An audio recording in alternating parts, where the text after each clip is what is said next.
OG సినిమాలో ఇమ్రాన్ హష్మి గారు acting మాత్రం చింపి పారేశారు. ఖచ్చితంగా అక్కడ బాలీవుడ్ వాళ్ళు మాత్రం గుర్తించట్లేదా? మరి ఈ క్యారెక్టర్‌ని కానీ, ఇలాంటి యాక్టింగ్ స్కిల్స్‌ని మాత్రం ఎందుకు వాడుకోవట్లేదో, ఖచ్చితంగా గొప్ప యాక్టర్‌ని మాత్రం వాడుకోవట్లేదు అంటూ మన వాళ్ళైతే చాలా మంది కూడా మాట్లాడుతున్నారు. ముఖ్యంగా విలన్ పాత్రలో మాత్రం చాలా చాలా అద్భుతంగా యాక్టింగ్ స్కిల్స్‌ని ఇమ్రాన్ హష్మి గారు చూపించారు.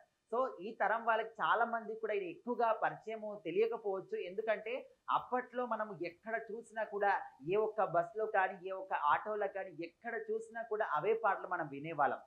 'ఆషిక్ బానయ్య' అని చెప్పేసి, 'జలక్ తిక్కల ఆజా' అని చెప్పేసి అప్పట్లో ఈ పాటలనేవి ఎంత ఫేమ్ అంటే ప్రతి ఒక్కరి ఫోన్ రింగ్ టోన్ కావచ్చు, ఎక్కడ చూసినా కూడా ఇవే పాటలు వినిపించేవి. అంటే అప్పట్లో అంటే అందరికి ఓన్లీ బాలీవుడ్ వాళ్ళకే కాదు, టాలీవుడ్ కావచ్చు, ప్రతి ఒక్క మొత్తం సినిమా వాళ్ళందరూ కూడా ఒక మన్మధుల్లాగా ఇమ్రాన్ హష్మి గారిని అనుకునేవాళ్ళు. కానీ ఇప్పటికి కూడా ఈ వయసులో అప్పటి నుంచి ఇప్పటి వరకి ఈ ఏజ్‌లో కూడా ఇంత ఫిట్‌నెస్ మెయింటైన్ చేస్తూ ఒక మన్మధుడులాగా ఇప్పటి తరం వాళ్ళు కూడా ఇష్టపడే విధంగా అంత అద్భుతంగా ఉన్నారాయన.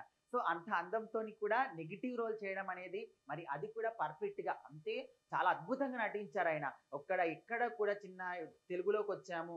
ఇక్కడ ఈ విధంగా కొంతమంది వేరే ఇండస్ట్రీకి వెళ్ళినప్పుడు, వేరే లాంగ్వేజ్ సినిమాలోకి వెళ్ళినప్పుడు అక్కడక్కడ కొన్ని మిస్టేక్స్ మనకు కనిపిస్తూ ఉంటాయి. కానీ ఇమ్రాన్ హష్మి గారు ఎక్కడ ఏ చోట కూడా చిన్న పాయింట్ కూడా మనకు మాట్లాడడానికి కనిపించలేదు అంటూ అందరూ కూడా చెప్తూ ఉన్నారు. అంటే రివ్యూస్ చెప్పడం కానీ, టాక్స్ చెప్పడం కానీ ప్రతి ఒక్కరు కూడా ఇమ్రాన్ హష్మి గారి గురించి డెఫినైట్‌లీ కూడా మాట్లాడుతున్నారంటే ఆయన పాత్ర అనేది అంత ఇంపాక్ట్ చూపించిందనమాట 'ఓజీ' సినిమాలో. ముఖ్యంగా పవన్ కళ్యాణ్ గారికి ఆయనకు మధ్యలో ఉండేటటువంటి ఒక ఫైటింగ్ సీన్స్ కానీ, ఆ థ్రిల్లింగ్ సీన్స్ చాలా అద్భుతంగా కనబరిచారు.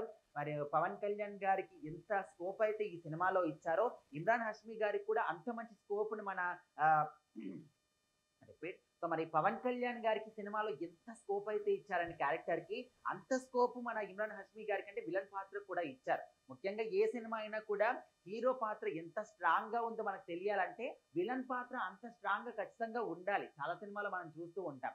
సో, అంతకుమించి మన బాలీవుడ్‌లో కూడా అప్పట్లో మనకు 'సుజిత్' గారి 'సాహో' సినిమా ఇక్కడ మన తెలుగు వాళ్ళు దాన్ని అట్రాక్ట్ కాకపోయినప్పటికీ హిందీలో, బాలీవుడ్‌లో మంచి హిట్ అయింది ఆ సినిమా.